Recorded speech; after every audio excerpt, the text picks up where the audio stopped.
High বাজারের তো এত সময় লেচু দেখলাম, লেচু দেখি একখান আত্মা ভালো লাগছে। আর দোকানদারে জিজ্ঞেস করলাম, ভাই লেচু কত? দোকানদারে কত যে ভাই একদম 350। ওমা এত দাম কা! তো আবার জিজ্ঞেস করলাম কম টম হইব নি?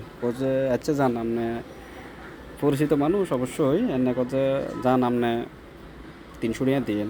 চাই যে দ তাইলে 100 টাকা, 100 কত? তেরে জিজ্ঞেস করলাম, ভাই এক মুঠোর ভিতর কত গা আছে? এতে কথা ভাই এক মুঠোর ভিতরে আছে যে 50 গে, তাহলে 2 মুঠো 100 গে। তার তো একখানা সন্দেহ হয়েছিল না কিন্তু ভাই, এটা 2 মুঠোর ভিতরে 100 হইব না?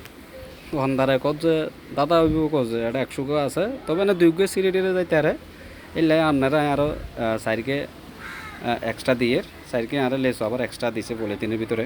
হচ্ছে যাই হোক আমি লই আইলাম, লই বাড়িতে দেখলাম যে এটা তো 100 হইতো না। গণলাম, গণি দেখে যে এটা 75 পাইছে।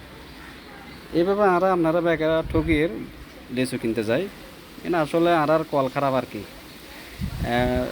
লিচুতে সবসময় আগেও শুনতাম যে লিচুতে সবারই একটু ঠকাই দেয় কিনতে সময়। এখন আজ যাইও ঠকে গেলাম কই। তো যারা লিচু কিনবেন, যেহেতু এখন চারিমিককে লিচু বারোর খুব জোরে, খুব সুন্দর সুন্দর লিচু, চায়না 2, চায়না 3 বহুত ধরনের নাম আছে লিচুর। তো লিচু কিনতে সময় আপনারা জায়গার থাকে দয়া করে লিচু সাইচিতে কিনবেন, গনি কিনবেন। প্রথম দরদাম করি আপনারা গনি কিনবেন, গনি কিনলে কিন্তু আপনারা লেচু ঠকতেন না, আর মতন ঠকতেন না। আমি বাড়িতে 100 গে মনে করি, বাড়িতে দেখলাম 75 গে, খুশি হয়ে গেলাম। 350 টাকা লেচু 300 টাকা দিল, কিন্তু আসলে বাড়িতে দেখলাম যে উল্টে লসে পড়ে গেলাম।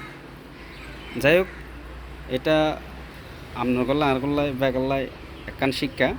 তো দয়া করে আপনারা বাজারের লিচু কিনতে সময় আপনারা একখানা গনে গনে কিনবেন। গনে গনে কিনলে আর মতন বাইরে আপনারা আর ঠকতেন না। হ্যাঁ, এখন দোকানদারও কল বেশি প্রতারক হয়ে গেছে। মানুষ আর বিশ্বাস করলে বিশেষ মর্যাদা রাখে না। ধন্যবাদ আপনার করে।